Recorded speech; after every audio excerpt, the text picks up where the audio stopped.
I think a lot of women have been told kind of by feminism and by the popular business books that are out there that their goal in life is to have as good a career as possible, right? That's how you're going to win, is you're just going to maximize everything along this career dimension. And that's how you not only win for you, but for all women everywhere. And when you think like an economist, then you think, no, my goal in life is to maximize my utility, again, deep joy, meaning, value over the course of my life. And my job is just a tool for me to do that. It's not the source of that. It's not an end in itself. My job is a tool that turns my time into money. And therefore, I should decide how important are things that I can buy with money in my utility function, and how important are other things that I can only get through my time. And my investments in my job should be proportional to that role in my utility function.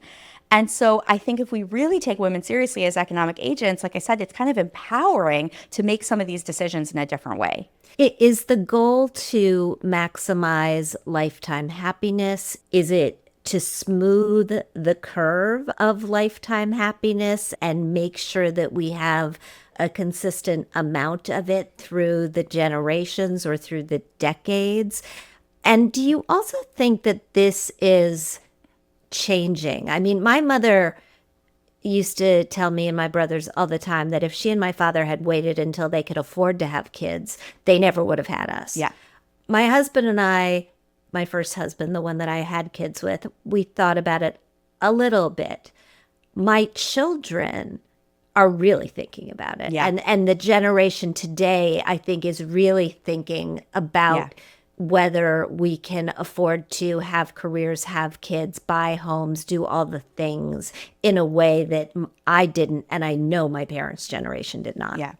Well, that's all such a good question. I'll start with the first point, which is, what is the goal? What does this utility thing mean? And the answer is, it really depends on you, because a utility function is unique to each individual. And so the way I explain it is, it's not quite happiness, because sometimes we have to do something that like doesn't feel happy or joyful in the moment, like set a limit with our child and they're kicking and screaming, but we know it serves our deeper values. It serves our interests over the lifetime, right? So the way I think about it is kind of like your video game score at the end of your life. If you add up everything that matters to you, how much of that did you get? Or another way is when you're sitting in the retirement home in a rocking chair when you're 85 and you're looking back, right? How much would you say that was a life well lived?